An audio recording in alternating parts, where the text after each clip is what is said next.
Buenas noches a todos y todas. Queremos darle la bienvenida a este espacio en medio de la lluvia y un día como hoy, conmemorando el Día Internacional del Migrante. Quisimos reunir una serie de compañeros y personas que trabajan en diferentes dimensiones con el tema de derechos humanos y sentarlo en una mesa, que nosotros quisimos llamarle mesa virtual, para conversar un poco sobre los derechos humanos, el panorama y los desafíos para nuestro país. Con nosotros estarán conversando diferentes personas, figuras, defensores de derechos que trabajan con estos temas y que quisiera comenzar presentando entre lo que están Darío Solano, para que nos estará tratando un poco los desafíos del decenio, Milton Martínez, con todo el tema del derecho al agua, Alba Reyes, sobre todo con el tema de salud y desde la perspectiva de los derechos humanos, Jenny Morón con el tema de la situación de los derechos de los migrantes y Heriberta Fernández para hablarnos sobre el derecho de la equidad.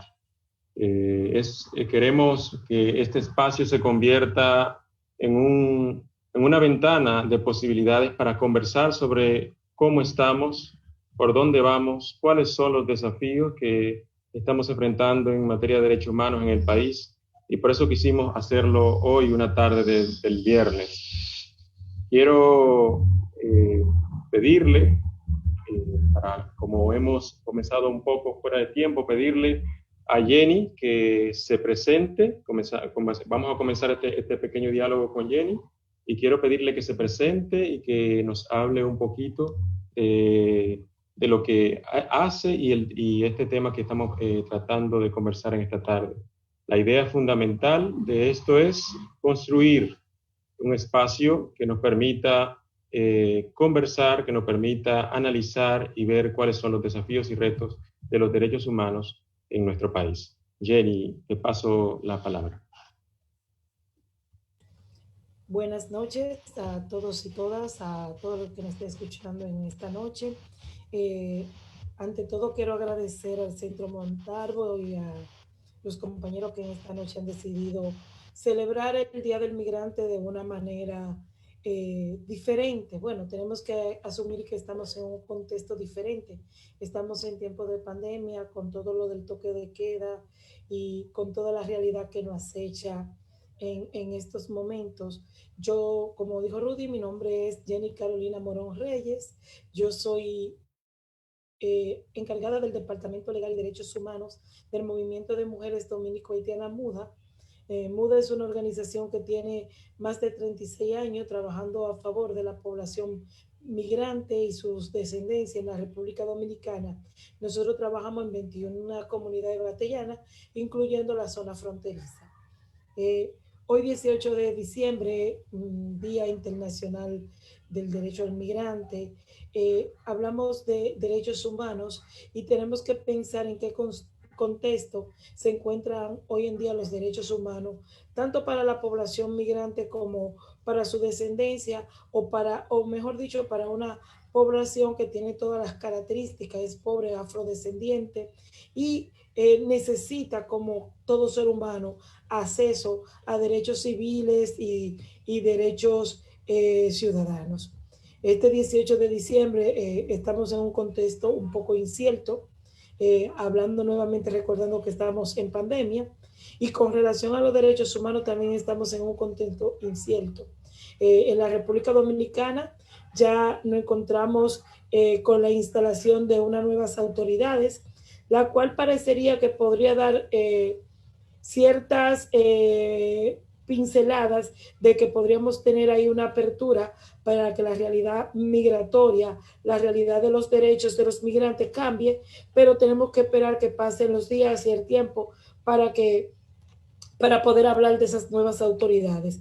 También estamos en el periodo que nos encontramos que ya se ha ejecutado un plan de regularización migratoria, lo cual en principio creíamos que era una apertura real a los derechos de los migrantes, pero se ha convertido en una camisa de fuerza porque ahora están atrapados dentro de la regularización migratoria y no tienen la manera como dar un salto a encajar en lo que dice la ley de migración de la República Dominicana y proseguir una vida de derechos a través de la ley de migración.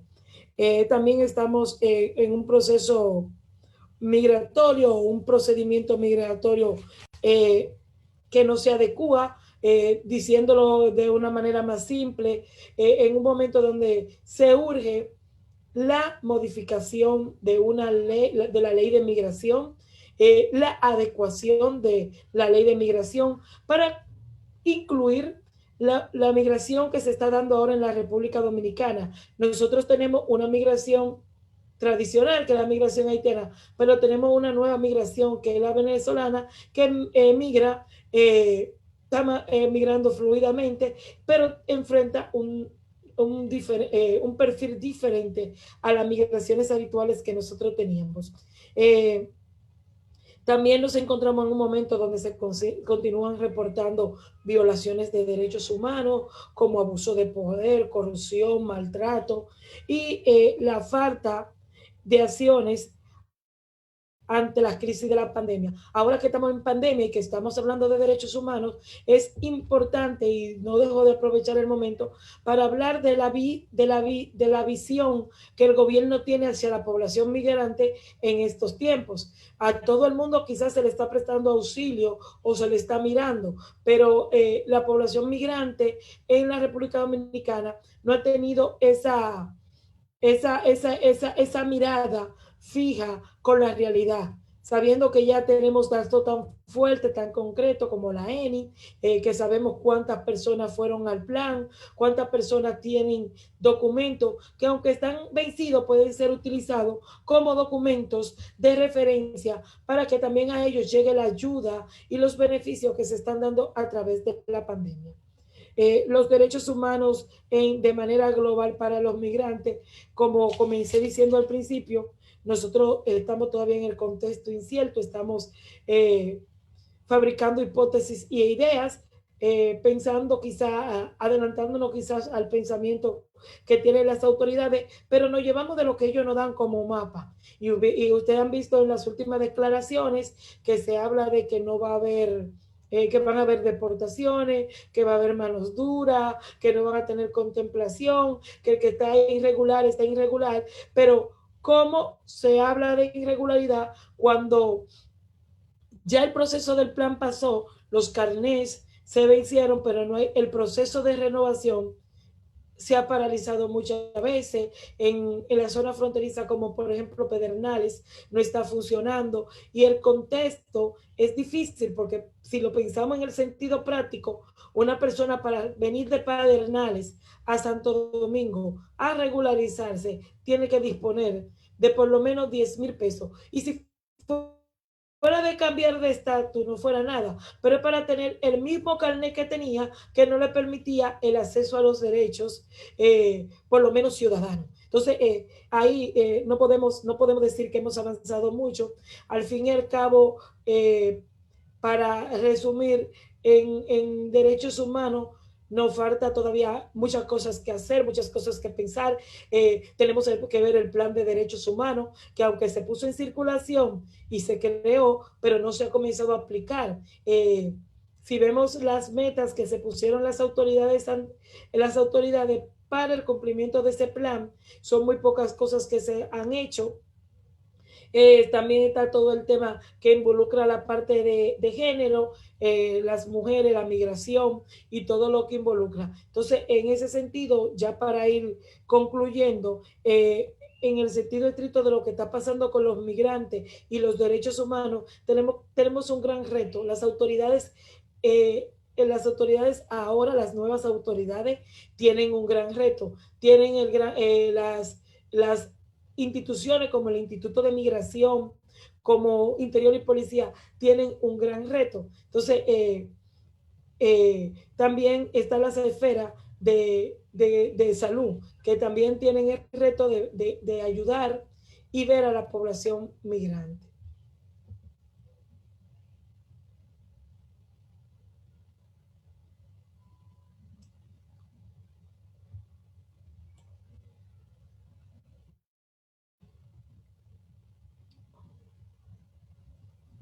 Bueno, parece que... Muchas gracias. Jenny, ¿tú finalizaste o se quedó en el aire?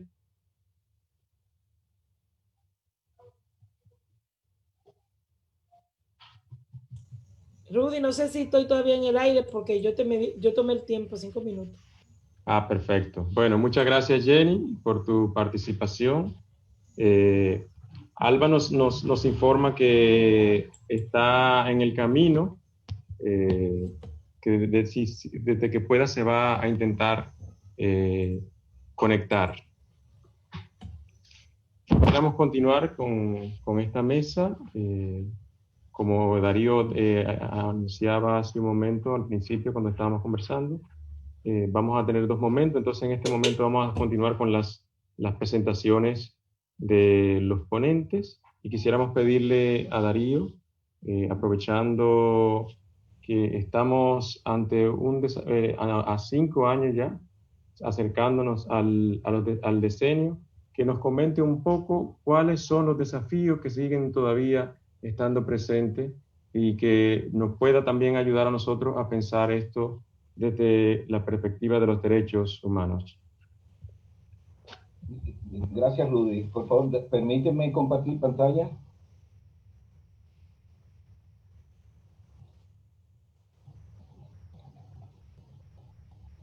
¿Puedo ahí ya?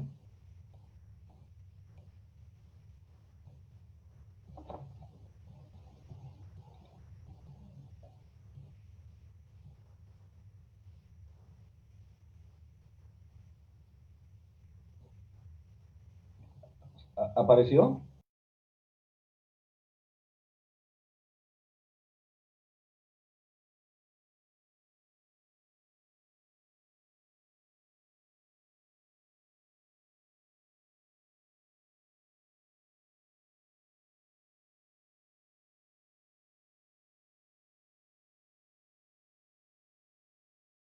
Yo pienso que es un momento muy oportuno, tal como decía Rudy.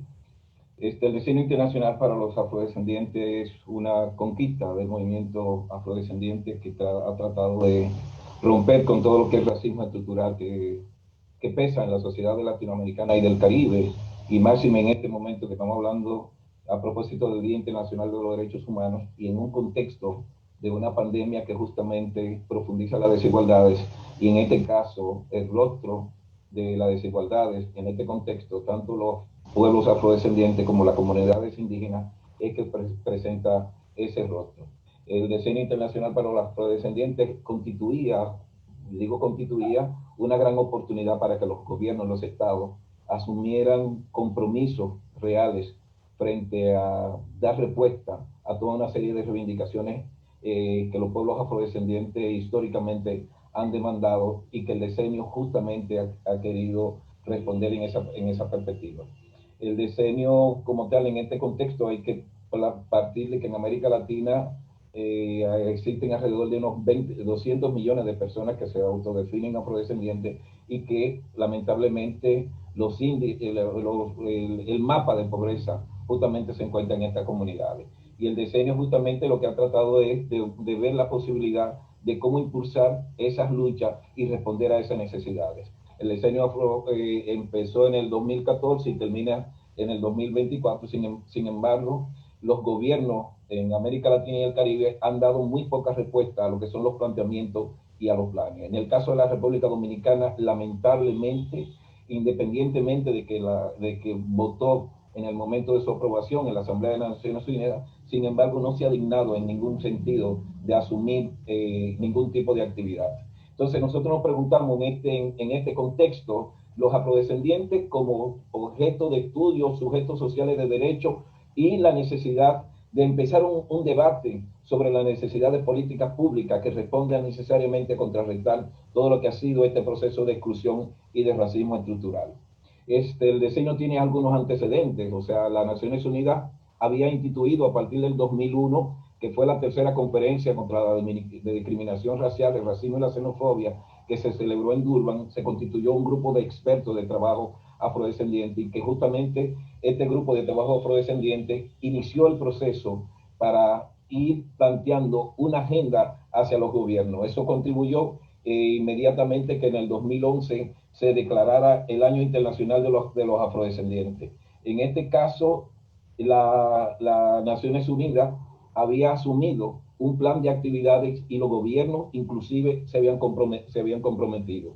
Es de suponer que una resolución que emana de la Asamblea General tiene una calidad de compromiso en términos inmediatos. ¿Cuál ha sido el objetivo general del decenio como tal que se estuvo planteando? Ahí está, que era como permitir un ejercicio de los derechos humanos y las libertades fundamentales de los pueblos afrodescendientes, un poco para contrarrestar, en términos definitivos, permitir que los afrodescendientes sean sujetos de derecho. O sea, la mayoría de los pueblos de la sociedad latinoamericana y caribeña, todavía los afrodescendientes son ciudadanos de cuarta y tercera categoría. Entonces, justamente, el objetivo era tratar de que haya una garantía de práctica, de ejercicio de ciudadanía. Y se planteó unos objetivos muy específicos, entre los que estaban ya a partir de lo que había sido ese análisis, llamar a reforzar medidas y cooperación tanto nacional como internacional para el pleno disfrute de los derechos económicos, sociales y culturales, y sobre todo plantear igualdad de condiciones en todos los ámbitos de las sociedades. Y en esos objetivos específicos, uno de los elementos era el término de reconocimiento, del conocimiento y respeto a la diversidad y lo que han sido las culturas afrodescendientes y su contribución al desarrollo de las respectivas sociedades.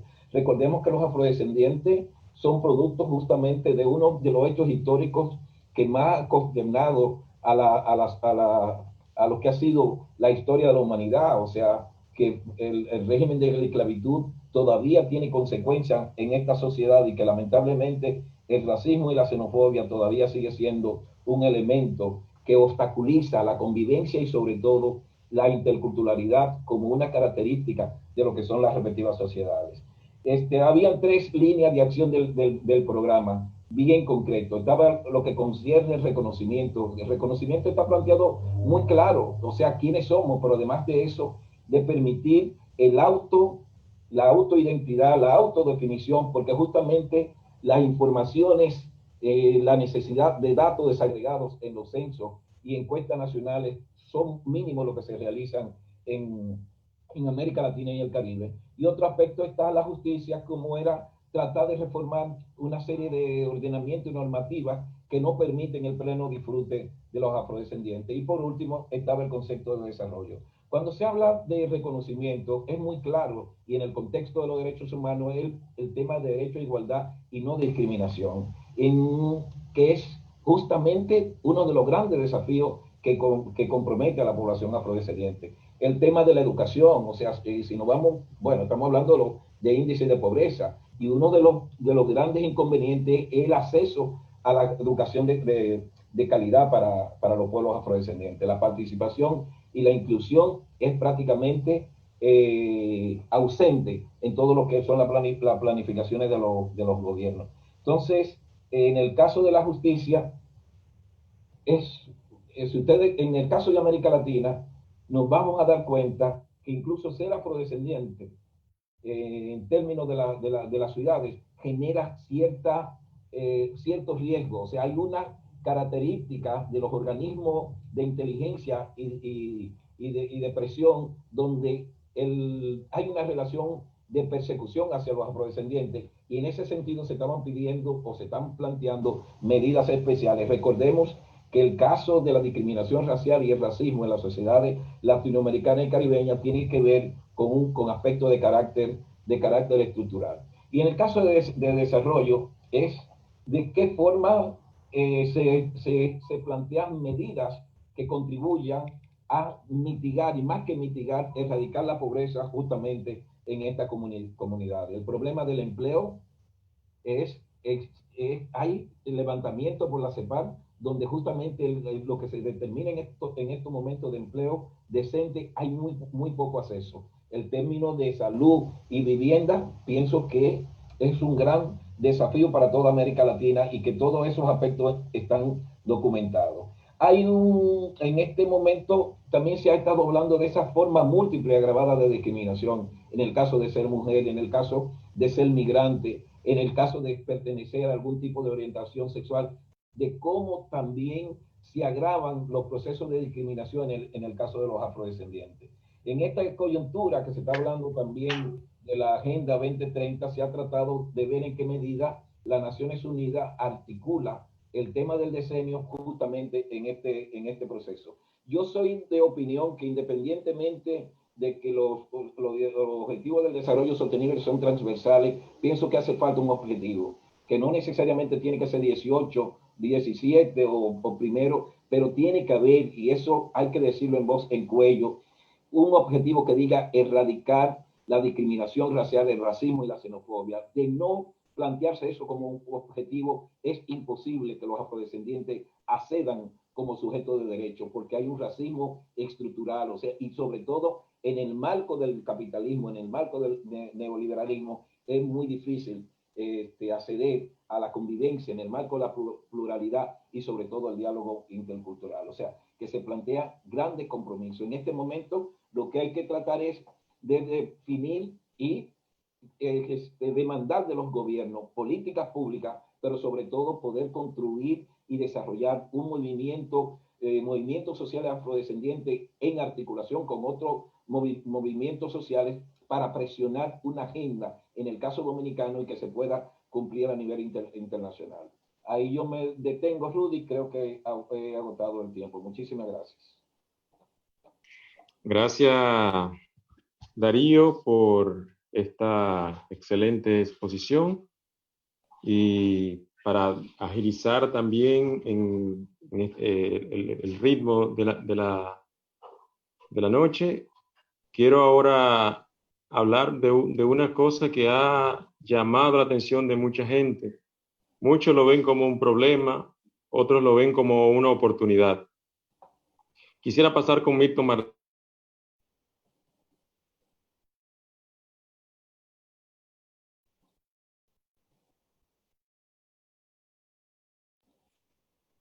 Bueno, parece que Rudy se fue. Milton Martínez, agrónomo, catedrático, miembro de la Comisión de Medio Ambiente de la Universidad Autónoma de Santo Domingo, va a tener a su cargo un poco trabajar el tema del derecho al agua y sobre todo la violación de los derechos humanos dentro de la perspectiva de lo que es la industria extractivista y que justamente ha estado generando muchos niveles de resistencia a nivel de las comunidades, en este caso Yamasá, con el caso de que la Barri quiere expandir su proceso de extracción y contaminar las aguas. Entonces vamos a dar paso a Milton Martínez, que nos va a recrear todo lo que es ese proceso. Milton. Buenas noches. ¿Se ve mi pantalla? Se escucha, solamente te escuchamos. Compártanle pantalla a Milton.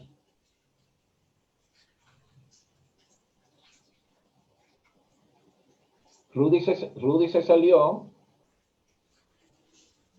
Vamos a ver cómo resolvemos. ¿Mi pantalla no se ve? No, todavía. Bueno, yo solamente voy a presentar una diapositiva.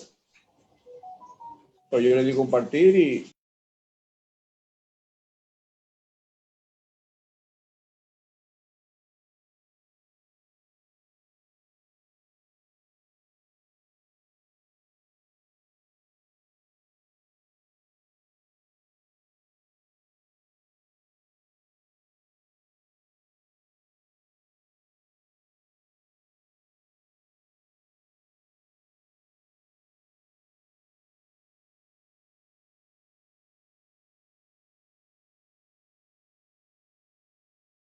Solamente qué es el agua. Vamos a ver qué conceptos tenemos del agua. El Centro Kiel de Investigación Económica en Inglaterra ha creado el concepto de índice de pobreza hídrica y ha definido el agua como un recurso difícil de purificar, de costoso transporte y de imposible reemplazo. Imposible reemplazo. Es imprescindible para producir alimentos, para el desarrollo económico y para la vida misma. Y por eso, y esta es la idea central de mi presentación, la disponibilidad y el acceso al agua. O sea, la disponibilidad y el derecho al agua tienen que ser objeto de atención científica y política a los más altos niveles. El primer desafío para mí es ese: equilibrar en la política pública y en la atención del movimiento social la lucha por la disponibilidad y el acceso.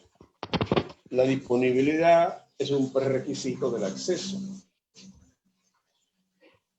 El primer desafío, el primer riesgo de la concepción o de la percepción pública del agua es sesgar la atención hacia uno de los dos sentidos. No podemos atender el problema de acceso dejando en segundo plano el problema de disponibilidad. Y este es un tema esta es una condición que comparte el agua con otros recursos, como son la electricidad, la alimentación. Muy frecuente en electricidad, por ejemplo, centrarse en nuestro país, claro, estamos hablando de nuestro país, centrarse solo en la discusión de la disponibilidad de electricidad. Y nunca aparece en la política, en la discusión de política eléctrica, el problema del acceso a la electricidad. En materia alimenticia pasa lo mismo. Se discute cuántos quintales de arroz produce el país, cuántos quintales de arroz necesita el país anualmente. Pero nadie sabe qué porcentaje de la población no tiene posibilidad de acceder al derecho a comer arroz, a su deseo de comer arroz cada día. Con el agua tenemos el agravante de que el agua es insustituible. Si usted no tiene electricidad, se alumbra con una vela, se alumbra con una lámpara. Si no tiene gas propano, cocina con carbón, o cocina con leña. O sea, son recursos que tienen reemplazo, que tienen sustitución. Pero el agua es irreemplazable. Entonces, caemos en el concepto de la pobreza hídrica. ¿Qué es un pobre hídrico? Es una persona que no tiene acceso al agua potable, aunque haya agua. Entonces, un pobre hídrico es, en primer lugar, un pobre de solemnidad. Por eso el derecho humano número 1, el derecho de los 17 ODS, el primero es la erradicación de la pobreza. Porque sin erradicar la pobreza, no podemos hacer accesible el agua para todos los sectores poblacionales. Entonces, ya tenemos dos desafíos. El desafío, que no me atrevo a decir cuál de los dos es de mayor magnitud. Se habla todos los días, se habla de la disponibilidad de agua, de que se agotan los ríos, de que la deforestación, de que la erosión. Así que un discurso estructurado, trabajando el tema de la disponibilidad de agua, pero no tenemos ese discurso para el acceso al agua. El tema del acceso al agua es subterráneo en la discusión de la política de agua. Y eso para mí no es neutral. No es neutral porque detrás de el ocultamiento del acceso o derecho al agua como derecho humano, el acceso al agua como derecho humano, está el interés justamente de apropiarse del agua de sectores empresariales que están muy bien estructurados a nivel internacional y que incluye el sector minero. El sector minero ha logrado en muchos países una figura jurídica que se llama concesiones de agua. Hasta ahora, las concesiones de agua han estado prohibidas en nuestro país, porque en todas las constituciones nuestras el agua es un bien público.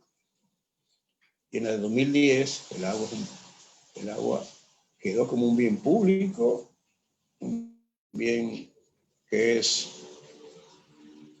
imposible de enajenar, en teoría, pero que es corrientemente enajenado porque tenemos una figura fatal y minera, que es el contrato ley, en el cual el Estado, el Poder Legislativo y el Poder Ejecutivo acuerdan con mineras internacionales las agua y ese se ampara en el principio de que el contrato es la ley entre las partes. Entonces, entre el Estado Dominicano y la minera, la ley es ese contrato, no es la ley nacional. La ley puede decir, la Constitución puede decir que la población de Cotuí tiene derecho al agua. La Constitución Dominicana puede decir que vivimos en un Estado social de derecho y que existe y reconoce el derecho al ambiente sano. Y el primer recurso de la sanidad pública es el acceso a agua limpia. Y si el Estado firma un contrato con una empresa que compromete los acuíferos en provincias completas, en regiones completas, que regala a esas empresas patrimonios como grandes represas, en el caso nuestro, por ejemplo, tenemos la represa más grande de todo el Caribe, prácticamente dada en gratuidad a la Barrigol, que tiene licencia para contaminar todo lo que sea contaminable y ya ha contaminado todas las aguas de la región, una región riquísima en agua, como el nordeste. Y eso lo hace en total impunidad. Tenemos ahora un ministro de Energía y Minas que acaba de juramentarse y ya se pronunció a favor de que esa minera se extienda hacia una cuenca que hasta ahora no ha podido contaminar. Entonces, esa minera está amparada en un contrato que la autoriza a operar sin estudio de impacto ambiental, porque ese estudio se hizo para una operación más pequeña, para una operación que es el 50% del nivel de operación de ella. Entonces, ¿qué puede hacer la población? ¿Cómo la población se enfrenta a un Estado cómplice de una voracidad internacional que no conoce límites? La única manera que tiene la sociedad de obligar al Estado a alinearse con su necesidad, con sus preferencias, es empoderándose, organizándose e informándose sobre las implicaciones y sobre el derecho ambiental. Tenemos muy pocos abogados especialistas en derecho ambiental. Es un desafío. El desafío inmediato del movimiento es entrenar una masa crítica de abogados listos para enfrentarse a esos bufetes que tiene la minera internacional, especializadísimos. El sector minero tiene a nivel internacional una batería de abogados súper pagados, una batería de periodistas súper especializados. Y para enfrentarse a eso, desde estos países, nosotros necesitamos recursos intelectuales bien articulados y también necesitamos recursos materiales porque son procesos largos y por tanto costosos, y ellos cuentan con el cansancio de nosotros, la imposibilidad de seguir procesos largos para ganarnos en el largo plazo, sobre todo si cuentan con una justicia prostituta como la que hemos sufrido nosotros durante casi toda nuestra historia. Entonces, en resumen, vuelvo atrás e invito a reflexionar sobre la, digamos que, dicotomía, ¿no?, si cabe el término, de la lucha por el agua, entre el derecho o acceso y la disponibilidad.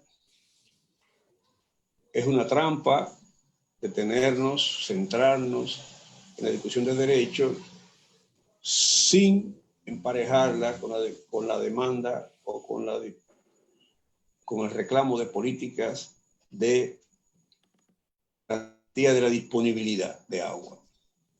Una trampa peor, centrarnos en la disponibilidad de agua sin discutir, sin demandar políticas de acceso. Entonces necesitamos, porque son costosas las dos.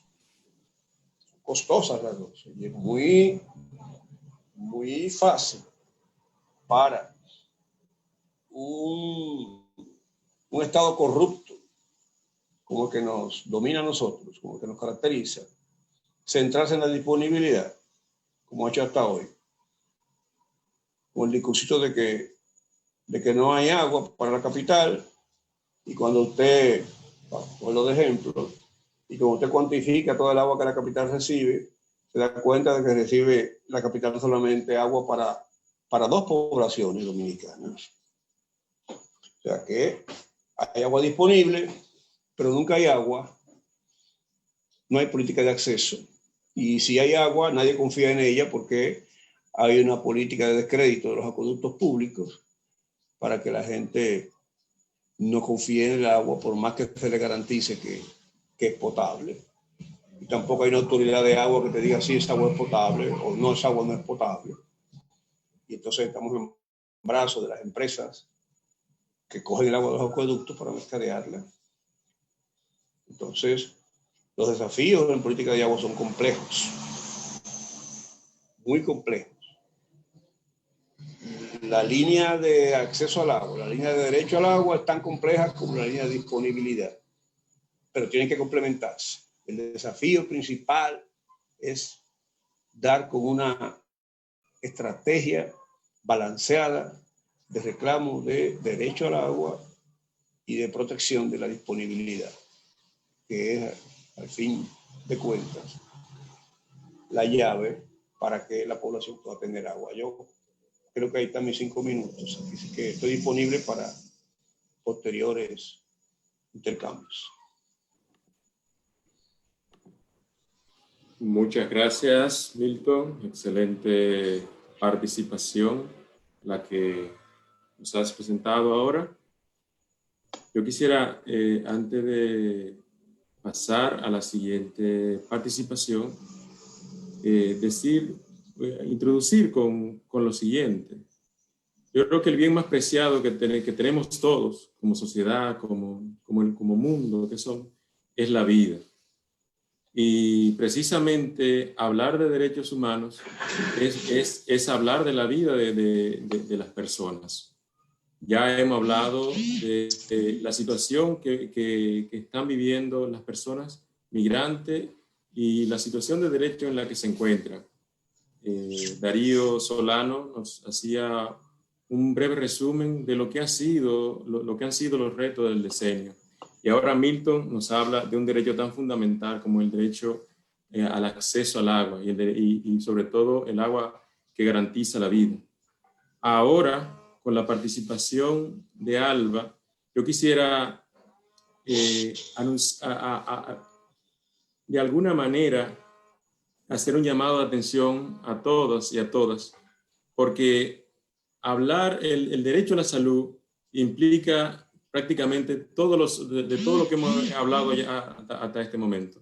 Y quiero darle la bienvenida a Alba, que se esforzó muchísimo y con mucha dificultad logró conectarse a este espacio para que nos hable un poquito sobre cómo está el derecho a la salud en nuestro país, cuál es la situación actual, y desde la plataforma de ADESA, que han estado desarrollando diferentes procesos y que han estado encaminando demandas de políticas públicas para el acceso a la salud, que nos dé algunas pinceladas de cuál es la situación actual que estamos viviendo como país. Bienvenida, Alba. Muchas gracias.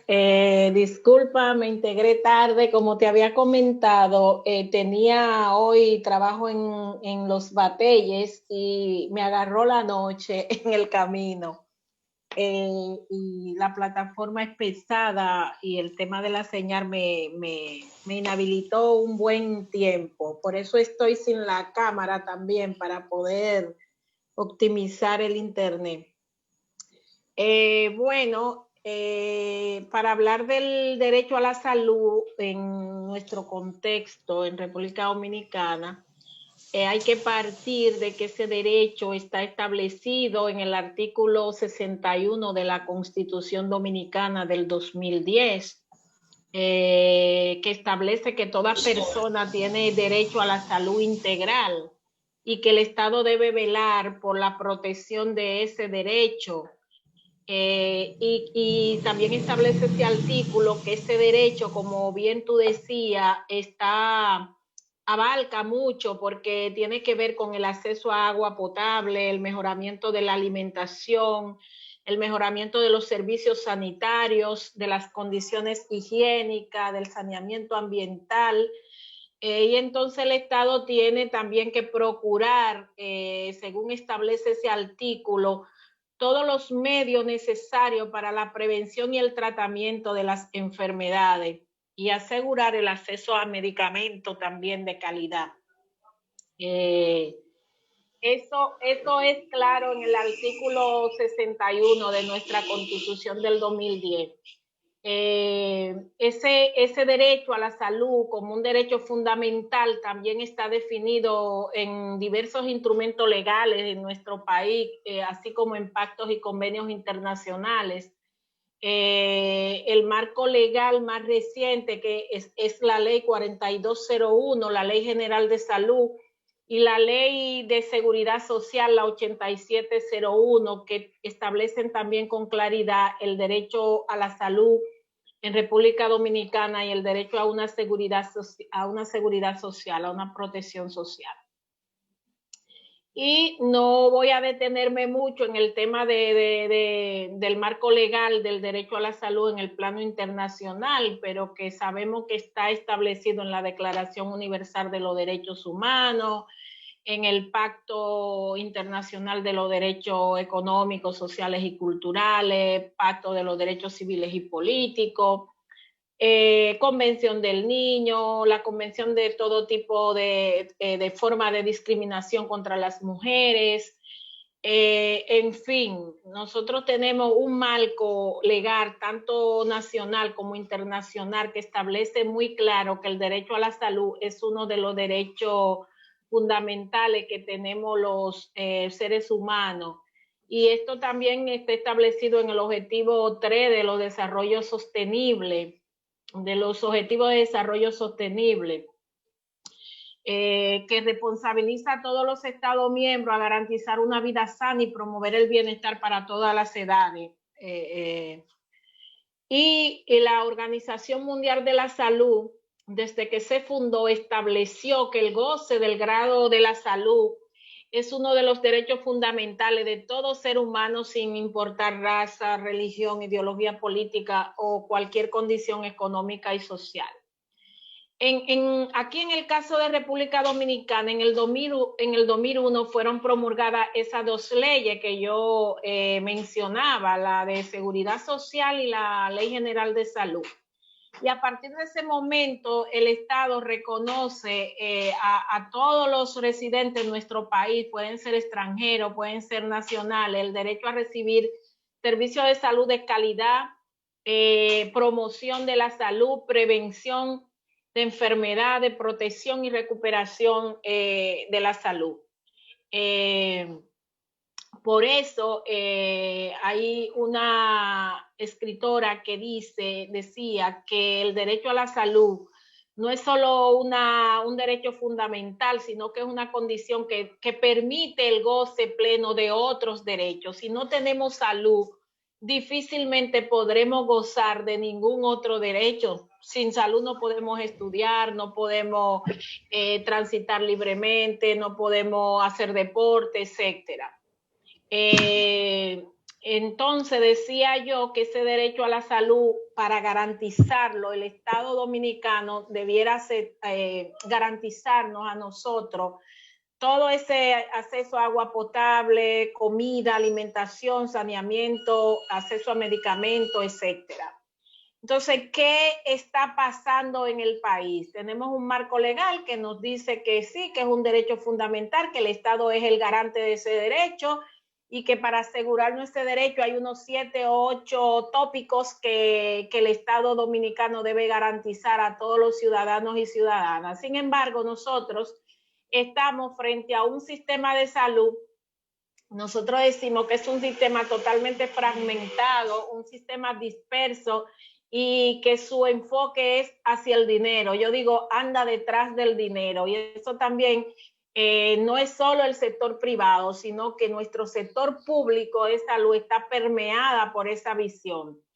Entonces, nosotros tenemos un sistema fragmentado porque el Ministerio de Salud Pública es el rector del sistema. Sin embargo, nosotros tenemos en la actualidad unas 12 instituciones que están vinculadas todas al sector salud. Instituciones que funcionan casi de manera autónoma, y esto repercute de manera negativa entonces en el uso de los recursos del Estado, porque hay un gran porcentaje de los fondos que deben ir a salud de manera per se, como decimos, pues van a burocracia, van a pago de infraestructura, van a pago de nominillas y de nóminas.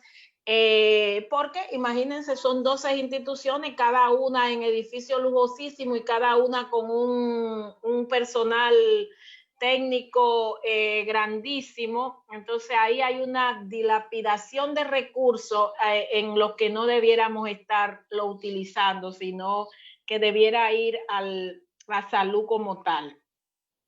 En definitiva, nosotros decimos que el principal problema que tenemos, y en eso coincido con Milton, es el tema de la pobreza extrema en que está el país, que es un indicador que tiene que ver directamente con la situación de salud que nosotros tenemos en República Dominicana. Entonces, otra de las características de nuestro sistema de salud, además de la fragmentación en que tenemos, es el tema de la baja inversión.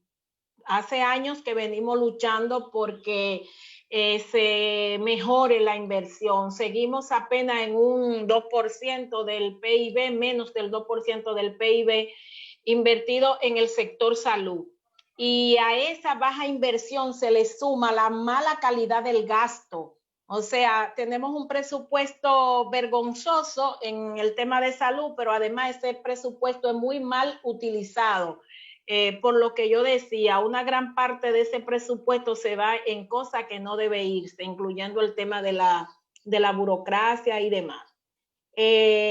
Nosotros decimos que otra característica del sistema nuestro es el creciente proceso de privatización y encarecimiento de los servicios de salud, que tiene como consecuencia, viene resultado de la imposición de ese modelo neoliberal que ha convertido la salud en un negocio, ha convertido la salud en un mercado lujoso, en el que no tiene dinero no tiene derecho a acceder a la salud. Aquí tiene salud garantizada el que tiene dinero, el que puede coger un avión e irse a atenderse fuera del país hasta por un dolor de cabeza, mientras la gran mayoría de la población sigue pegada a un sistema público que no le garantiza nada. Y ahí, que no le garantiza nada, tengo que hablar también del fracaso del sistema de seguridad social instaurado en el 2001, como decía yo, que 19 años, casi 20 años después ha demostrado que es un fracaso donde la población sigue asumiendo un alto gasto de bolsillo y cada vez el servicio es peor, perdón. Ahora el nuevo gobierno ha anunciado como uno de sus logros la garantía de una cobertura universal al seguro familiar de salud, dotando a los 2 millones de ciudadanos y ciudadanas dominicanos de la tarjeta de seguro de SENASA subsidiado. Pero nosotros decimos, esa entrega del carnet, del papelito, como digo yo, no garantiza salud. Porque con ese papelito, con ese carnet, la gente solamente puede ir a los hospitales públicos. Y si tenemos un servicio de salud público desabastecido, sin el personal médico especializado necesario, sin los equipos médicos necesarios, sin los insumos y los materiales necesarios, ¿cuál es la garantía que me da a mí tener un carnet de SENASA? No me da ninguna garantía de acceso a servicios de salud de calidad. Por lo que, ok, bien, avanzamos, damos 2 millones de carnet, pero eso tiene ese tema. Y nosotros seguimos con una población que tiene un seguro contributivo que tiene que enfrentarse cada día a un alto copago, como le llamamos, que lo establecen las ARS, la aseguradora de riesgo de salud, y lo establecen las clínicas privadas. Entonces, ¿quién pone las reglas? ¿El Estado o el sector económico o el sector privado? Es claro que aquí en las últimas décadas quienes ponen la regla del juego en el sistema de salud son las ARS, los grandes grupos económicos. Por eso, en medio de una pandemia como estamos, lo que han controlado el tema por ejemplo, el 70% de las personas que han sido afectadas con COVID, a donde han resuelto el tema ha sido en clínica privada, no ha sido en hospitales públicos. ¿Qué nos dice eso? Me fui, ¿me escuchan? Hola. Sí, te escuchamos. Ya. Bueno, y otro tema que nosotros denunciamos mucho desde ADESA es el tema de la corrupción y el caos gerencial que tenemos en la gestión hospitalaria en nuestro país. Ese conjunto de cosas que envuelve a nuestro sistema es lo que hace imposible que la población dominicana tenga acceso a servicios de salud de calidad. Bueno, y no puedo dejar de mencionar el tema del alto costo de los precios de los medicamentos, que también es otro gran problema. La gente aquí va al médico y sale más enfermo, digo yo, que como llega, una por la crisis del sistema y otra porque se va con un listín, una receta, y al final no tiene con qué comprarla. Entonces, bueno, me pasé de 5 de la mañana que llegué al hospital a 3 o 4 de la tarde que puedo regresar a mi casa, y al final me vio el médico, pero no tengo con qué comprar el medicamento, ni tengo una farmacia que me garantice comprar ese medicamento. Significa todo esto que realmente en República Dominicana el derecho a la salud sigue siendo un tema pendiente. Es un tema que tenemos que unificar esfuerzos para poder lograr que la población realmente pueda acceder. Ahora nosotros decimos que otros problemas que tenemos es el tema de que en nuestro país desde hace 3 años nosotros estamos sin un plan decenal de salud, lo que significa que no tenemos una visión estratégica a largo plazo de qué hacer con este tema tan importante. Y las autoridades siguen cada una diciendo y haciendo lo que entienden que hay que hacer para resolver el problema del derecho a la salud de la gente. ADESA hizo en el 2019 una propuesta a diferentes actores, incluyendo al Estado Dominicano, de la necesidad de firmar un gran pacto político-social por el derecho a la salud. Ese proceso se paralizó por el tema de la pandemia, obviamente, pero nosotros creemos que para resolver el problema de salud aquí en República Dominicana hay 6 puntos que son fundamentales y con eso termino. Uno, entendemos que hay que promover una reforma estructural del sistema de salud basada en un enfoque de derecho, no en un enfoque comercial, ni en un enfoque económico, ni privatizador. Tiene que ser una reforma que parta de un enfoque del derecho de la población. Una mayor inversión estatal y una mejor calidad del gasto es obligatorio. La Estrategia Nacional de Desarrollo dice que al 2024 nosotros debemos estar en un 4.5% del PIB como inversión de salud y un 33% del presupuesto para el primer nivel de atención, y todavía estamos bastante lejos de eso. Una cobertura universal oportuna y de calidad de los seguros familiares de salud. Por eso yo decía que no es posible con entregar un carnet solamente asegurar cobertura universal. Hay otros elementos que también necesitan ser tomados en cuenta. Hay que hacer un profundo saneamiento gerencial y administrativo de los hospitales y del sistema público de salud. Aquí quienes dirigen los hospitales lo pone el gobernador, lo pone el senador, lo pone la senadora, lo pone el diputado, y no necesariamente tienen el perfil que se necesita para gerenciar el centro hospitalario. Y un elemento importante para nosotros es la participación social y comunitaria en la gestión estatal de la salud. Si la población no se empodera, si la población no participa, no vamos a lograr cambio en el sistema. Y por último, y debe ser tal vez el primero, es resolver el tema de la gobernanza y la rectoría estatal en el sistema. Una gobernanza con transparencia y con eficiencia. El Ministerio de Salud Pública es el rector y debe tomar la rienda del sistema como garante de derecho. Eso es, no sé, muchas gracias. Gracias por tu presentación. Los aplausos ya se están reflejando. Y también por el esfuerzo que has hecho para poder estar aquí con nosotros. Yo quisiera plantear que el acceso y el reconocimiento de los derechos humanos en el país, aunque cuenta con leyes e iniciativas legislativas, sustantivas, que promueven su acceso, constantemente recaen en estados de inercia que no nos permiten avanzar al ritmo que deseamos. Por eso, yo quisiera pedirle a Manuel que nos deleite con un breve resumen de cuál es la situación a nivel general y sobre todo de la Comisión de Derechos Humanos, cuál es la situación de los derechos humanos en el país. Y quiero pasarle el micrófono a Manuel. ¿Sí? Ok, ¿me escuchan? ¿Me escuchan? Sí, Sí, te escuchamos.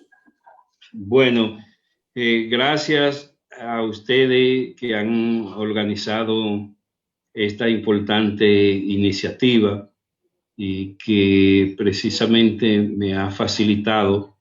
Ustedes saben que vengo de salir recientemente porque fui víctima del COVID como un ajuste de cuenta a la Comisión Nacional de los Derechos Humanos que habíamos organizado a propósito del 72 aniversario de la Proclamación Universal de los Derechos Humanos y una iniciativa de seminario que durante 23 años hemos estado realizando la comisión y que le denominamos cambios impuestos por el COVID-19 y la necesidad de la implementación del Plan Nacional de los Derechos Humanos.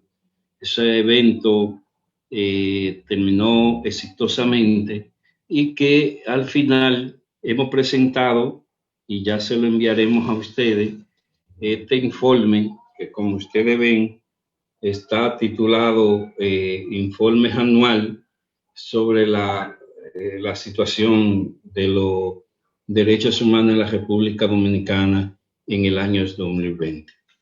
Entonces me hace fácil, déjeme ver cómo hago un resumen, porque este informe tiene unas 30 páginas y es imposible que por aquí se pueda, pero yo voy a tratar de hacer un resumen de los elementos más importantes que nosotros hemos podido establecer en este informe y que ya más luego ustedes se lo podemos hacer llegar, me dan un correo o bueno, al camarada Solano se lo haré llegar entonces a su WhatsApp y él se encargará de distribuirlo para que así ustedes puedan ver la gravedad de los derechos humanos.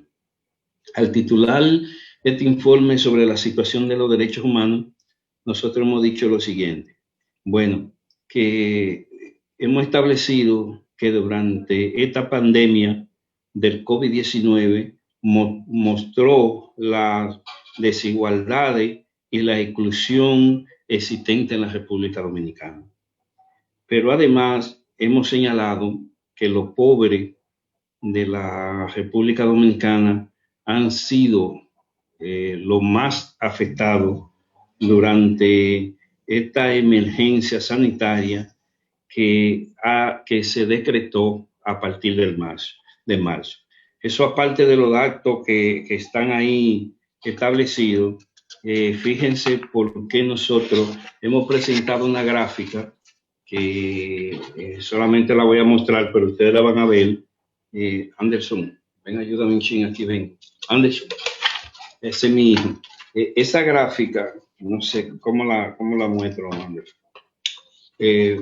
Ha demostrado lo que yo estoy planteando, la desigualdad social existente en la República Dominicana y que ha quedado al desnudo con este informe que hemos dicho, al punto de que puedo establecerle de que ahora mismo, conforme a este informe, el 71% de la población dominicana no tiene acceso a la alimentación. Pero en esa misma gráfica hemos comprobado sobre la situación del trabajo con sus respectivos porcentajes y hemos podido observar los elementos graves que atraviesa la República Dominicana en materia de derechos humanos. Y entonces eso precisamente con esas estadísticas que por razones de tiempo no puedo entrar en muchos detalles, pero que real y efectivamente el COVID-19 ha profundizado la desigualdad social. Al margen de lo que decía mi distinguida y apreciada Alba Reyes, que tuve la oportunidad de escucharle, hay un elemento que resalta en materia de este informe, que es también la falta de acceso a la salud. Y entonces, a pesar de las grandes inversiones que ha hecho el Estado Dominicano, pero ahí nos encontramos con unos datos muy calofriantes, porque, por ejemplo, la persona con discapacidad presentan que el 31% no tiene acceso, que los adultos mayores el 21%, que las mujeres embarazadas el 12% y que los niños, niñas y adolescentes llegan a 11% que no tienen acceso a la salud. Un elemento preocupante en el informe lo constituye es que del 89.9% de la población que padece el VIH-Sida, un total de un 16% ha tenido que parar los retrovirales que consumen, lo que estaríamos diciendo que entonces en los próximos meses esas personas van a agravar su estado de salud, ese 16% del 89.3%, porque no han podido continuar su situación. En materia de educación, el problema sigue siendo grave. Planteamos la desigualdad, la cantidad de niños y niñas que no están recibiendo la educación como resultado, a pesar de todos los alarmes que ha hecho el Estado Dominicano en materia de la apertura del año escolar con la situación de la virtualidad, es decir, con la docencia, con Aprende en tu casa, como yo le he denominado, pero que no puedo entrar mucho en detalle por la situación del tiempo, y yo sé que ahorita ustedes me van a cortar y hay un elemento muy importante. Analizamos ahí el aspecto electoral, que ustedes saben cómo se desarrolló y que por también razones de tiempo no vamos a situar. También ahí profundizamos sobre la situación penitenciaria en la República Dominicana, que debo compartir con ustedes lo siguiente. Fíjense, en la actualidad tenemos 98.000 privados de libertad, distribuidos en 42 centros de privación de libertad. Resulta que de esos 28.000, 15.000 son presos preventivos, lo que constituye de que esos 15.000 presos privados de libertad, que ya nosotros en materia de derechos humanos no usamos presos, sino privados de libertad o imputados, y es bueno que ustedes lo sepan. 15.000 son preventivos, 12.000 a 13.000 están condenados entre primer grado, segundo grado y definitivo. Pero ¿qué resulta? Que de esta población penitenciaria, como resultado de la burocracia que caracteriza al Poder Judicial, hay más de 2.000 que han cumplido su condena ya a través de un acuerdo o diferentes modalidades, y hoy por la burocracia y la falta de operatividad del Poder Judicial se encuentran privados de su libertad. Tenemos más de casi 500 privados de libertad por fianza, que oscilan desde 1.000, 5.000 hasta de 10.000 pesos abajo, y por eso no han podido obtener su libertad. Y el agravante de que los presos preventivos, como les decía, están en estos momentos en un 65 o un 70%, lo que constituye un problema serio. Entre otros elementos que analizamos ahí, informe en materia de hacinamiento, un poco, bueno, una situación extremadamente difícil a propósito del COVID y a propósito de la situación que atraviesa. Es uno de los aspectos que más le dedicamos en este informe del 2020, que por también razones de tiempo no puedo profundizar, pero que hemos hecho una serie de recomendaciones al Estado Dominicano y que el Estado Dominicano no ha respondido.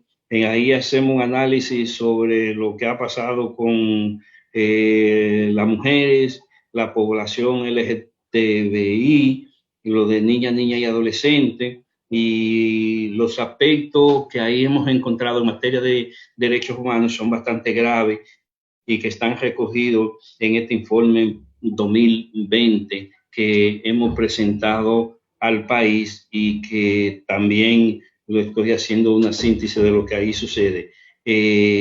Ustedes saben que en esos aspectos el problema de la discriminación, el problema también de la desigualdad, la falta de una serie de políticas públicas por el Estado Dominicano a ese sector es bastante grave, al punto de que el Estado Dominicano...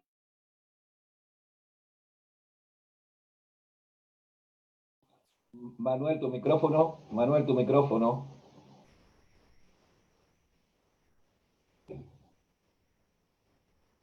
Manuel, tiene el micrófono apagado.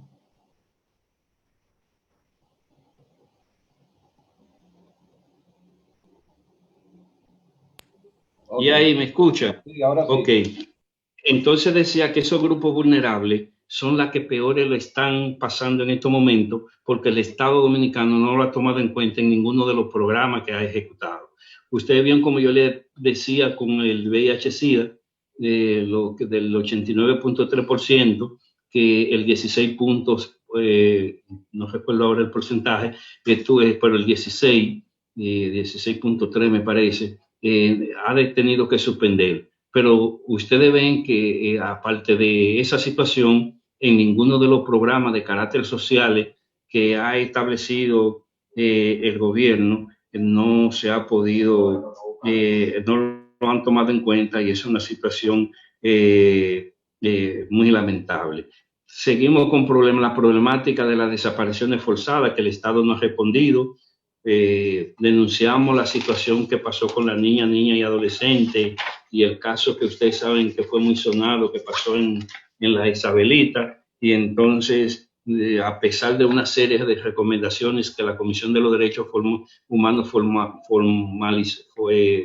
presentó, y una serie de propuestas como consecuencia de que ese proceso también se desnaturalizó en materia de las investigaciones, y entonces eso fue un elemento preocupante que salió también a reducir en eso. Analizamos otros sectores, como el sector, como los abusos policiales, en lo que se refiere a la Policía Nacional, y entonces ahí el problema es bastante grave.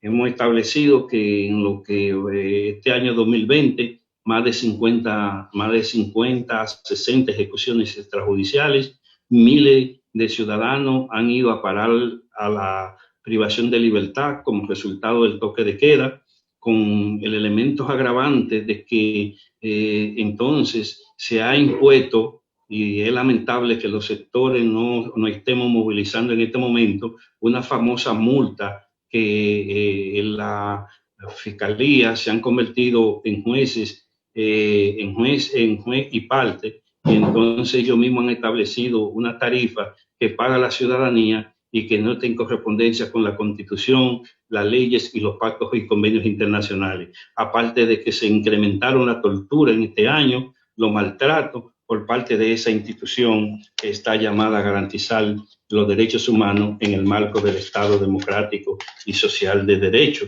Y entonces esos elementos salen a reducir. Otro elemento que analizamos fue el Poder Judicial.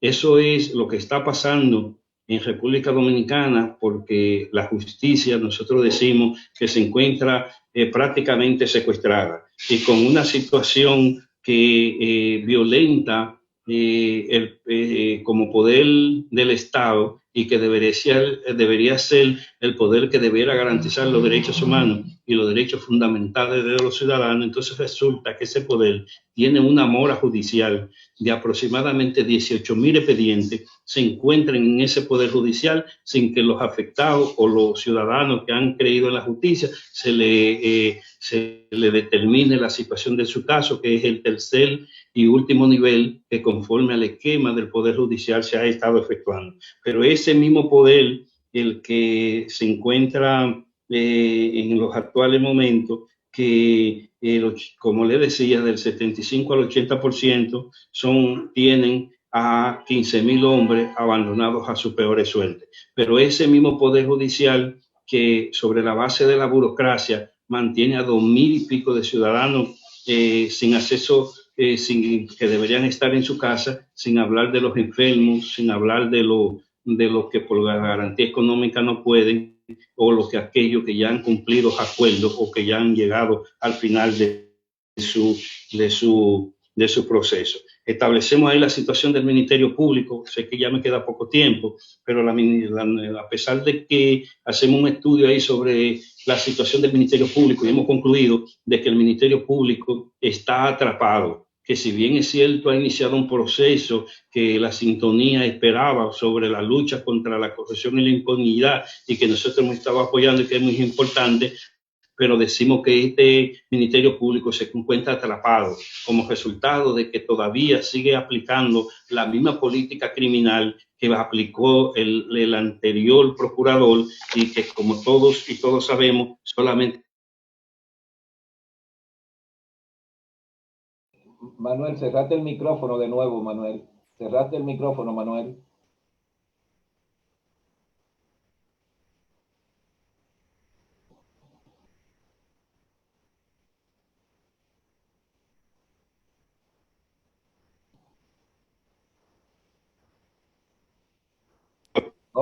Ahí es que cuando se va la imagen le doy a la computadora y entonces me hace eso, me disculpan. Sé que estoy ya casi agotando el tiempo, pero bien, lo que le quiero plantear en el Ministerio Público, que está atrapado, porque la composición y el amarre que dejó el anterior Procurador General de la República, todavía no se han podido hacer los cambios y las transformaciones que hay que hacer de ese Ministerio Público, porque todos sabemos que está integrado, la mayoría responden a lo que fue el pasado, tanto al partido del poder como al quien ustedes saben que estaba en la Procuraduría General de la República, y eso es bastante grave. Y es por ello de que hemos establecido que más del 70% de los fiscales responden a las estructuras del actual Procurador General de la República, y que responden también al partido del partido que perdió las elecciones y que por lo cuanto mantiene. Una alta burocracia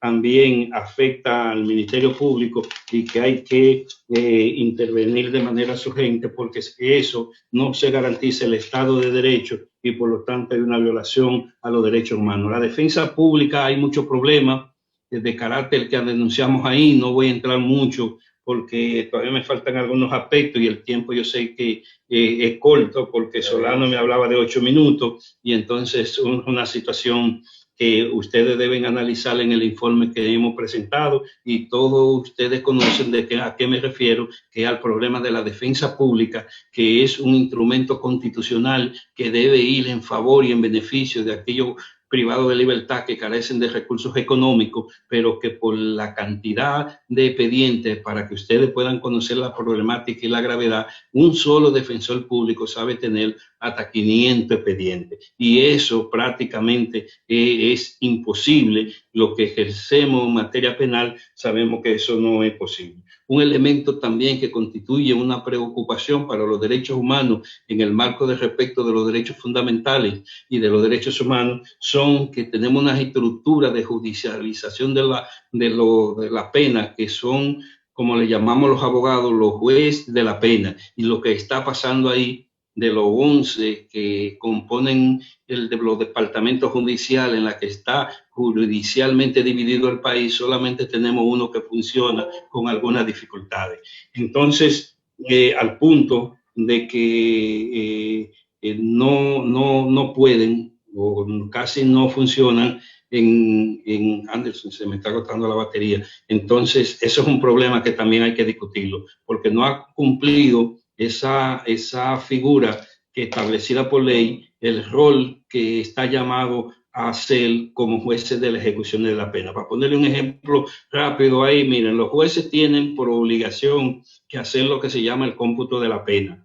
Y entonces, de los 12,000 privados de libertad, hay como que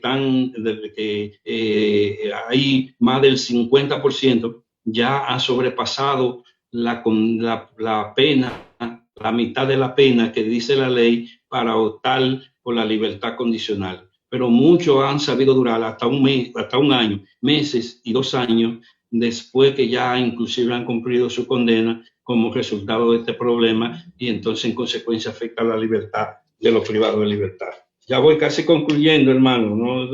Miren, no puedo entrar ahí, en el derecho a la vivienda. Tenemos más de 1,5 millones de ciudadanos que no tienen vivienda. Un porcentaje de un 25% son inservibles de la poco que tenemos. Y así anda el derecho a la vivienda. El medio ambiente, ni resumirle lo que ahí está pasando. Y entonces una situación desde los niños, niñas y adolescentes sigue siendo un gran problema, al punto de que tenemos 7 centros de reclutamiento de los niños, niñas y adolescentes, y entonces resulta que una situación de bastante gravedad es que para algunas regiones, por la carencia de centros, están llevando los niños a centros para adultos, lo que constituye una gran violación al Código de Niñas, Niñas y Adolescentes, y que crea una trama que no se puede superar a esos niños que son llevados a centros para adultos.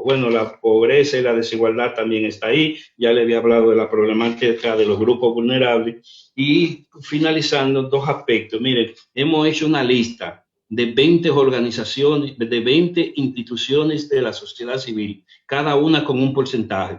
Y como va a tener el informe, miren, esas son 20 organizaciones que están clasificadas con sus notas por su número de que violentan los derechos humanos en la República Dominicana, y que el análisis que hemos hecho de ellas se han violentado. Por ejemplo, si ustedes me preguntaran cuál es la institución que violenta más los derechos humanos, yo les dijera en primer lugar la Policía Nacional, en segundo lugar el Ministerio de Relaciones Exteriores. En tercer lugar, el Ministerio de Interior y Policía, y así va a seguir, porque si llego a la 20, entonces no voy a poder concluir con la parte que le quiero. Hemos también hecho una valoración en materia de los derechos humanos del año 2020 en este informe de cuáles son las instituciones que tienen buenas prácticas en materia de derechos humanos. Y hemos concluido de que en el caso del nuevo modelo de gestión penitenciaria viene desarrollando prácticas buenas en materia de derechos humanos que garantizan los derechos fundamentales y que garantizan los derechos humanos de los ciudadanos, igual que en menor escala la Defensoría del Pueblo, que son las dos instituciones que más, en el marco de la valoración, la ponderación y este estudio que ha hecho el equipo investigativo de la Comisión de los Derechos Humanos, entonces son las que menos. Ahí hemos presentado unas 20 recomendaciones. Yo le voy a decir 2 o 3. ¿Qué tiempo me queda? ¿Me escuchan? Un minuto te queda. Un minuto más. Bueno, entonces concluir que en las recomendaciones, que son 20, primero hemos estado planteando la necesidad de que el Poder Ejecutivo establezca un indulto masivo dirigido a aquellos privados de libertad, porque hemos determinado en el estudio que hemos acabado de hacer en el informe de que el 35% están privados de libertad o en una de las medidas que están establecidas en el código. Hemos planteado la necesidad de entonces que el gobierno haga ese indulto masivo conforme a la Constitución y a propósito de diciembre que estamos. En segundo lugar, hemos planteado la necesidad de que el Estado dominicano acabe con la lacra social, que es una vergüenza para la sociedad dominicana, que es la apatridia. Nosotros no podemos seguir teniendo una gran cantidad de casi 7,000 a 8,000 ciudadanos que no son de aquí ni son de allá, violentando la Constitución y violentando el procedimiento de derechos adquiridos. También hemos estado planteando la necesidad de que el Estado dominicano, mediante decreto o la fórmula que entienda, restablecer lo que es el proceso de regularización, que usted sabe que culminó con que más de 300 migrantes en el caso de la República Dominicana, porque también la población migrante ha sido grandemente afectada a propósito del COVID y la exclusión social por parte de este gobierno. Y entonces planteamos la necesidad de que le devuelva, ya sea mediante el mecanismo de decreto, como sea posible, el problema de la regularización de su documentación, porque esos dominicanos están desamparados. Hemos estado planteando la necesidad de la implementación, que ustedes saben, porque ustedes participaron, que consensuamos un plan nacional de derechos humanos en la que los diferentes sectores estaban representados y en la que el Estado dominicano se comprometió a establecer política pública, que se gastaron más de 800 millones de pesos y no hemos podido tener un solo resultado como consecuencia del abandono que desde Navarro a Miguel Valga al nuevo ministro de Relaciones Exteriores. Bueno, creo que ya agoté mi tiempo y no puedo abusar, entre otras recomendaciones trascendentales que estamos haciendo en el informe para que República Dominicana se ponga en correspondencia con lo que es el Estado democrático y social de derecho que plantea la Constitución, conforme a todos los elementos que constituyen los derechos humanos, y que el Estado dominicano es el garante que tiene que resolver esta problemática. Bueno, muchas gracias. Poco rápido, pero era que quería aprovechar el tiempo, porque es que mi amigo Solano me dio un tiempo muy corto.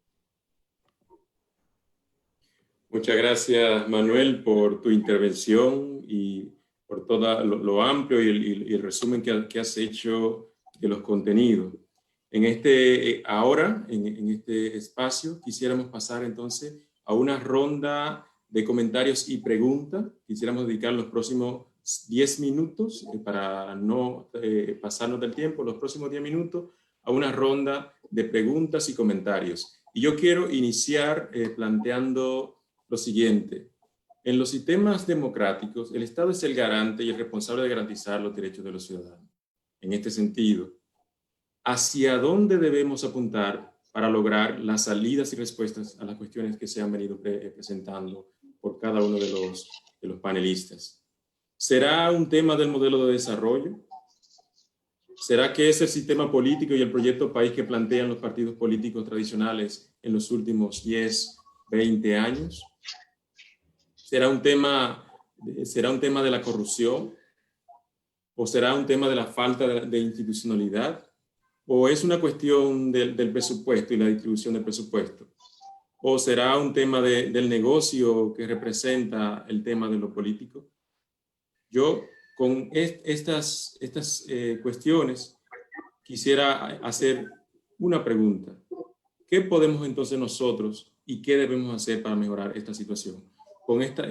Abro el escenario de preguntas y comentarios con este preámbulo y quisiera que en la medida de lo posible cada uno de los panelistas pudiera de alguna forma decirnos al menos una palabra de estas cuestiones.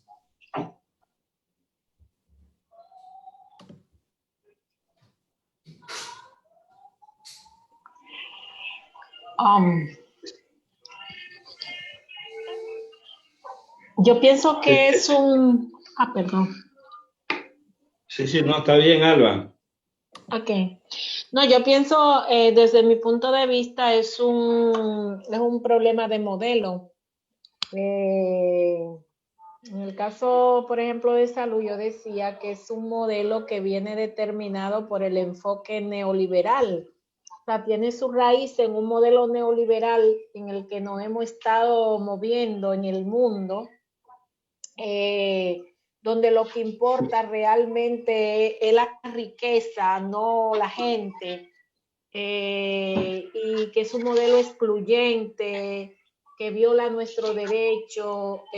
Por eso si vemos en la dimensión que hemos visto esta noche, es en toda parte. Bueno, y ese modelo está permeado por todo esto que tú hacías como introducción. Hay corrupción, hay falta de institucionalidad, se promueve mucho la falta de institucionalidad porque eso permite que ellos hagan lo que quieren hacer. Hay un tema de enfoque presupuestario también, hacia dónde va el dinero, dónde es la prioridad. Y es un tema de negocio, como yo planteaba en el tema de salud. Aquí el que más dinero tiene pone las condiciones y el Estado se hace el desentendido.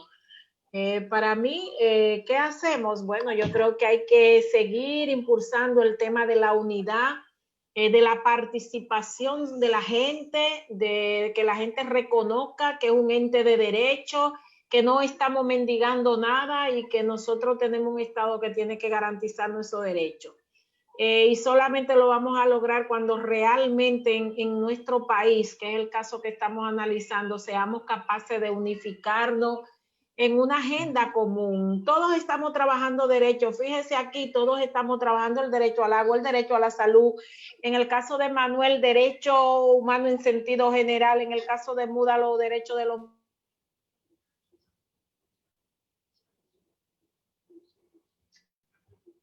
Entonces, si nos unificamos de manera real, creo que vamos a arrebatar esos derechos. De lo contrario, seguiremos estando tan fragmentado como está el Estado mismo. Es lo que pienso.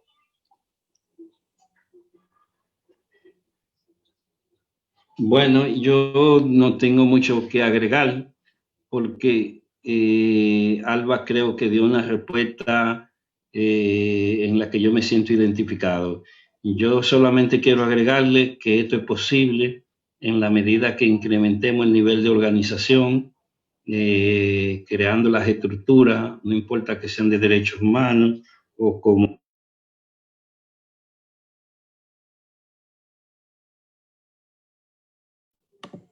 El micrófono, Manuel, se te cerró.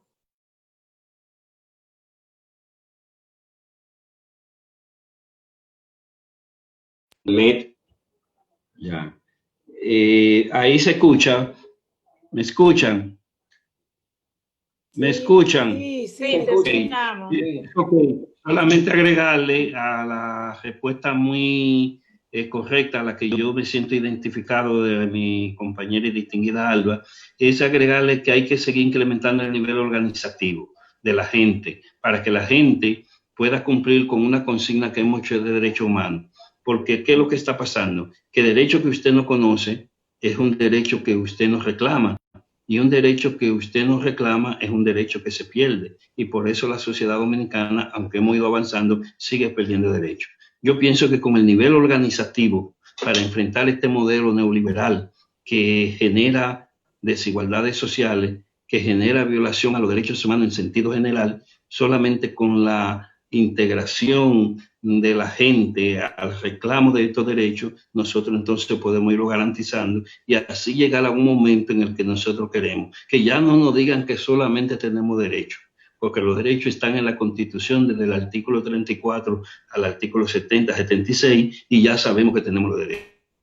El problema es que la lucha de nosotros ahora para que, como se ha planteado esta noche, la población dominicana pueda disfrutarlo. Ese es el gran desafío de las organizaciones que trabajamos derechos desde muchas perspectivas, una de la salud, una de los migrantes, una de la comunidad LGTB, otro y así sucesivamente. Ese es lo que yo entiendo que es el gran desafío de las organizaciones, que en el marco de esta nueva ambientación política que está viviendo la sociedad dominicana, podemos seguir avanzando para seguir conquistando derechos.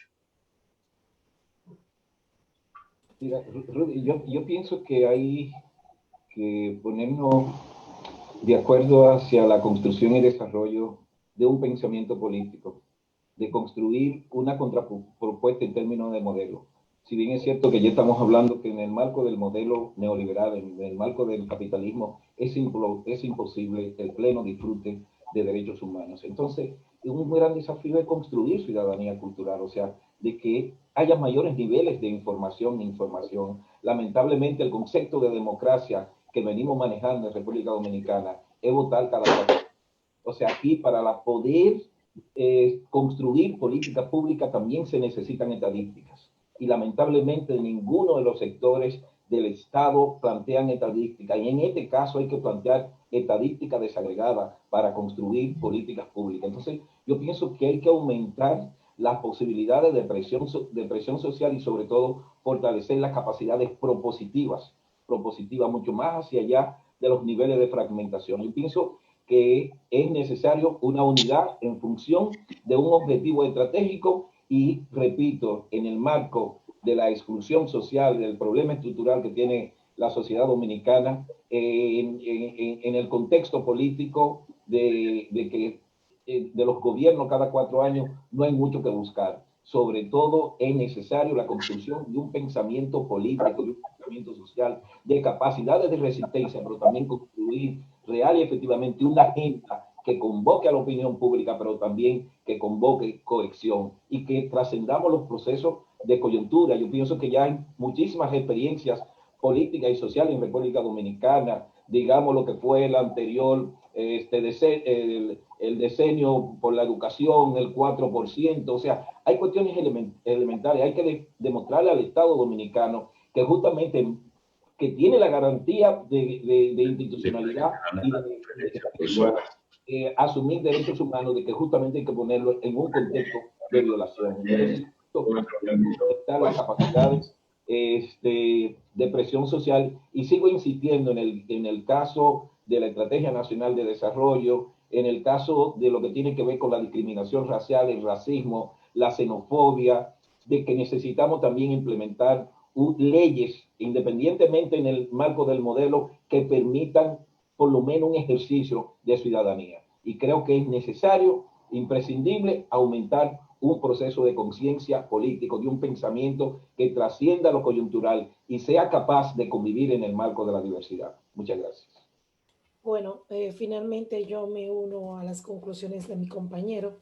Lo único es que abogo a que dejemos de copiar modelos, que comencemos a construir los modelos, eso que hablaba Darío, desde el contexto de lo que somos los dominicanos, desde el contexto de lo que son nuestras migraciones, desde nuestras necesidades, para que todo lo que construyamos lo podamos usar y pueda servir y sea lo que nosotros somos como pueblo, como individuo, como ciudadanía.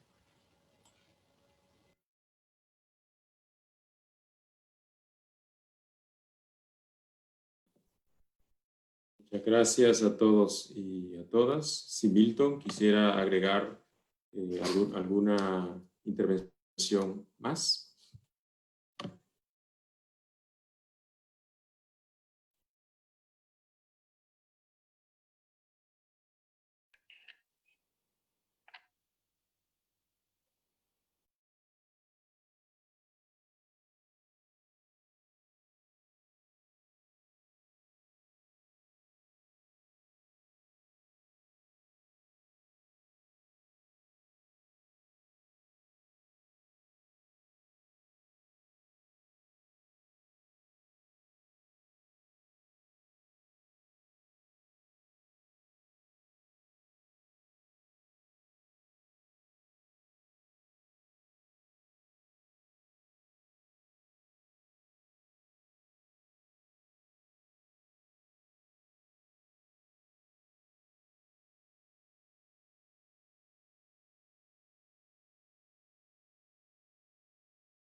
Sí, Milton se fue.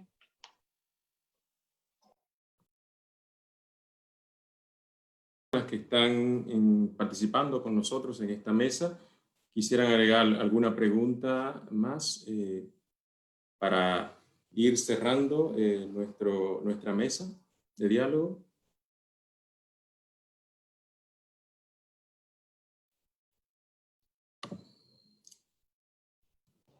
Rudy, yo lo que pienso es que aquí nada más falta el brindis y despedirnos. Ah, pues perfecto, entonces. Bueno, pues más que despedirnos, es reencontrarnos. Yo creo que no hay que despedirse, sino que reencontrarse. Yo creo que esta tarde, esta noche, nos hace una invitación a reencontrarnos en un próximo espacio como este. ¿Qué decir? Aplaudir la participación de todos y cada una de ustedes y también de la gente que está acompañándonos vía el Facebook o vía también Zoom. Pensar en los derechos es pensar en nosotros. Cuando se piensa, a veces la gente da títulos, los defensores de derechos, pero muchas veces es pensar en la vida misma nuestra y en la vida de las personas que vivimos en este país, que compartimos y convivimos.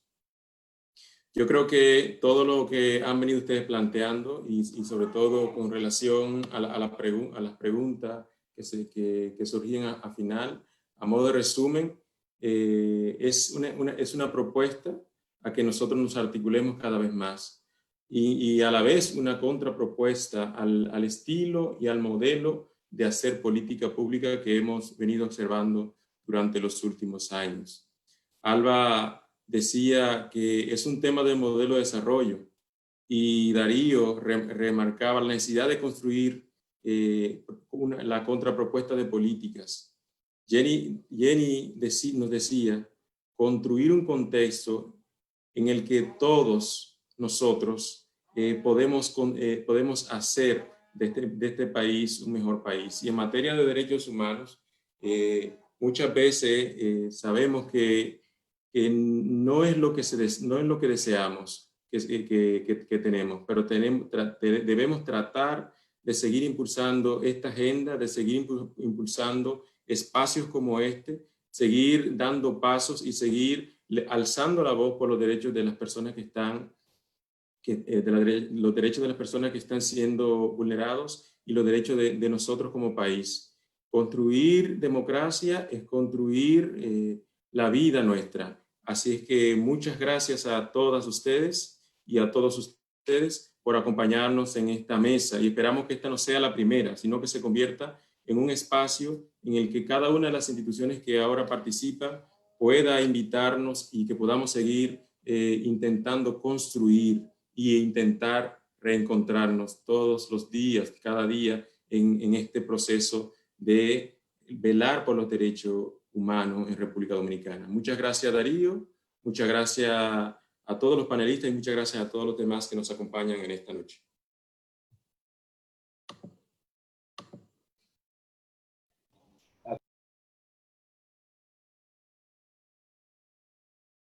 Se distinguen por promover los derechos humanos y exigirlos. Muchas veces no son comprendidos y son descalificados por defender tus derechos. Son personas que exigen al Estado garantizar tu derecho a la salud, la educación, la vivienda, el agua y el saneamiento.